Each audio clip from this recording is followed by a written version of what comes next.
Hello and welcome to another video. In this video we're going to be working on determine if two strings are close. And in the problem, two strings are considered close if you can obtain one from the other using the following operations. 1. Swap any two existing characters, so swap their location. And 2. Transform every occurrence of one character into another and do the same for the other.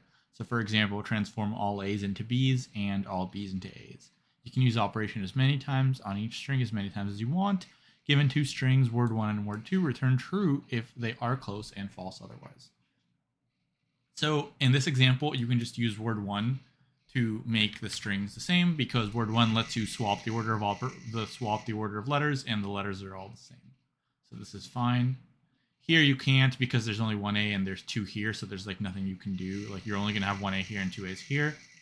And in the last one you can do it as well, and they kind of demonstrate it here.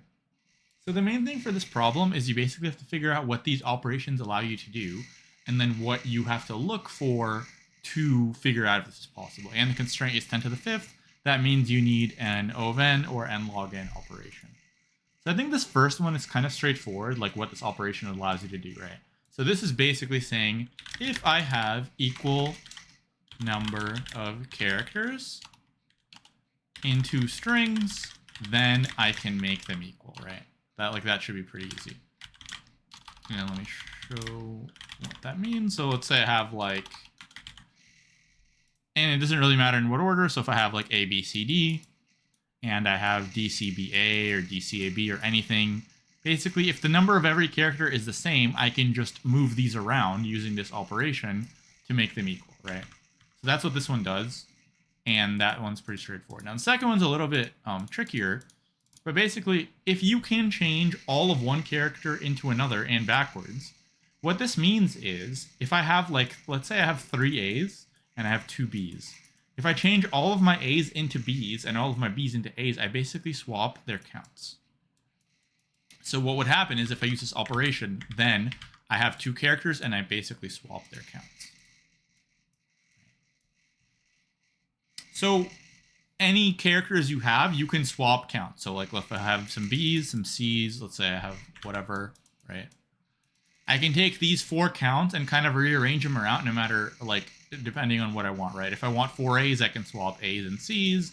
So I can basically get this to be any format I want, right? Like let's say we want, for example, let's say we want 1 A, 2 B's, 3 C's, and 4 D's. This is always possible because your counts are in these numbers. So if we wanted this, let's just kind of like quickly figure out how we do that. So let's just say we swap C's and D's. So we would swap their counts. So this would be 4 now, and this would be 1. Now we want 3 C's, so we can swap C's and B's. So this would be 3, and this would be 2. Oh, sorry, it would be 1 actually. And then we want to swap these as well, so we would have 1A and 2B's. So now that you understand like what these operations do, it should be a lot easier to solve this problem. Basically, we're looking for 2 things. When we have 2 words, W1 and W2, we need 2 things for these 2 words to be correct. 1, we need each word to have the same letters, right? So for example, if I have like ABC, I need letters A, B, and C to be in the other word, right? Like if I have like A, B, Z over here, I can't do anything with this. Like I can't change the letter into another letter. I can swap stuff, but I can never just get rid of the Z. So that's one thing. Like, and we just need to have like 1 of these. So it's totally fine to have different counts, but we need each word to have basically like if I get a set of letters in one word and a set of letters in the other word, those should be equal. Now the second thing you need, so this is number 1. The second thing you need is because we can rearrange these counts, we need the counts to be the same numbers in both words. And what I mean by that is the counts need to be the same numbers. They don't need to be the same for every letter, but if I just like sort the counts, they need to be the same. So let's just kind of like walk through an example here. So let's say this word on the left has A, B, C, D, and we'll have some counts. So like A has a count of 4, B has a count of 3, D has a count of 2, C has a count of 1. This word on the right needs to also have these 4 letters, A, B, C, D. It can't have any other letters, and it can't have any of these missing. And the counts have to be these numbers. So there has to be 1, 4, 1, 3, 1, 2, and 1, 1. And if I have that, no matter what these are, no matter where these are, like if this is 1, 2, 3, 4, let's say, now I am always able to turn this word into this word because I can just rearrange these counts, right? As long as basically the keys are all the same and these counts are all the same. Now, how do we look for that? So one way to do that is like get a set of keys, let's say, and you just compare one by one, maybe even sort the keys just to make sure you're like comparing them, right? So you get some word over here on the left, you get all the different letters and you sort them, and you'll have like A, B, C, D here. Then on the right, same thing, get all the letters and sort them. And it's going to be pretty fast because there's only 26 letters if you do a set, right? So you'll have A, B, C, D here. So these will be equal. And then the counts, kind of the same thing. Get all of the counts and just sort them in increasing or decreasing order and just compare the values. So in here, if I just get the counts, put them into an array, it'll be 1, 2, 3, 4. On the right, same thing, 1, 2, 3, 4.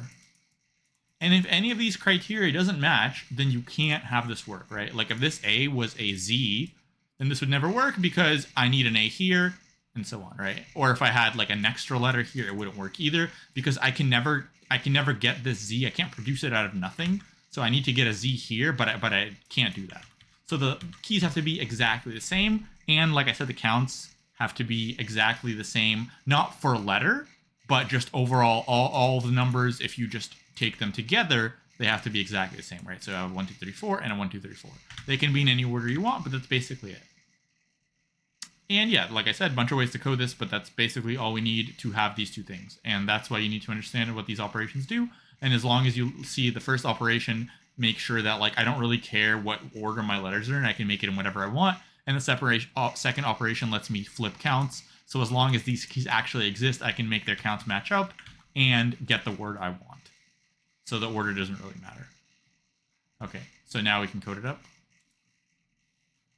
So in Python, this is a lot easier than other languages. So in Python, we can get two counters. And what a counter will do is it'll give you a dictionary of the letter and its count. So we can do that for both of the words. So counter, word 1, counter, word 2. Now, the other thing that's also really nice in Python is you can actually compare keys directly. So I can just say like this, counter1 dot keys, which will be the set of letters in the first word, and counter2 dot keys, which will be the set of letters in the second word. And in Python, these things aren't compared by reference, they're compared by value.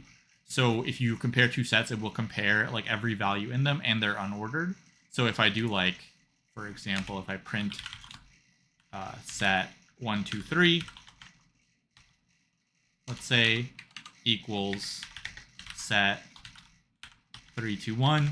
Even though they're in the wrong order, this should print true, and we can test that. So we can print it, and then we can just return like false or something. So we can look at this really quick. False. So if we run this and we actually get out of this thing, I always forget how. So you can see that this is indeed true. So you can compare sets, you can compare arrays, you can compare whatever you want, and it will compare by value.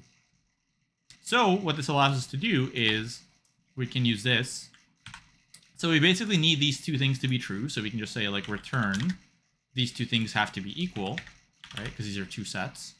And the two arrays of values have to be equal, but they have to be equal in, like, you can't really compare array. The way array comparison works is you will compare like value by value, right? So if I do like, let's say I want to print, let's do one more print just to show this.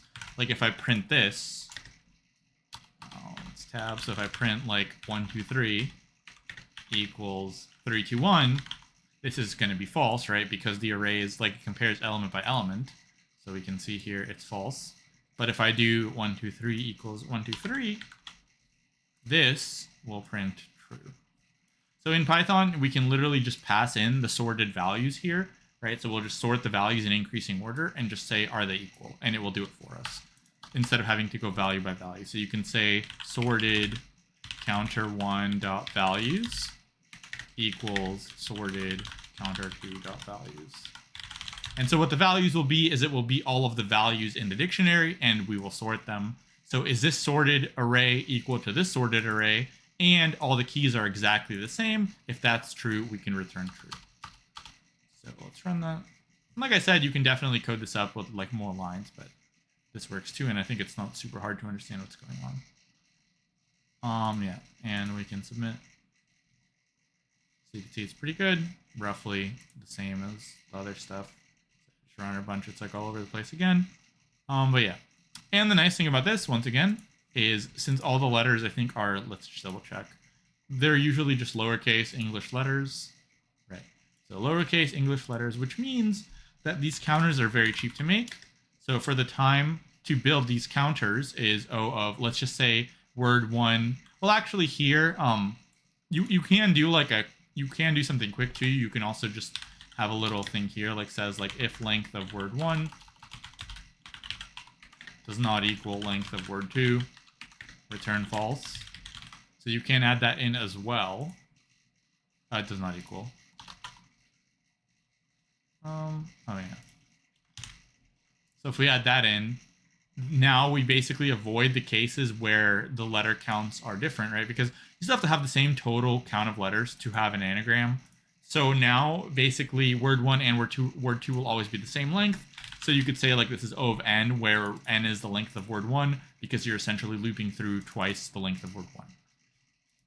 And yeah, the nice thing is, even though we are sorting these values are only 26 values maximum, right? Because it's only lowercase English letters. So even though this is 10 to the 5th, these dictionaries will only have 26 keys, 26 values, so sorting 26 letters is super fast. So time is O of n here, and space is O of 1, because like I said, there's only 26 letters, so it's constant. No matter how big your word is, you can only have 26 letters. And this part is also only 26, an array of 26 values. So it's constant time, and the sort is constant time as well, which is because it's only sorting 26 values. So pretty good. Yeah, and the main thing is just to understand like what these things are, and not too bad of a problem. And I think that should be all for this problem. So if you did like it, please like it, and please subscribe to the channel like always, and I'll see you in the next one. Thanks for watching.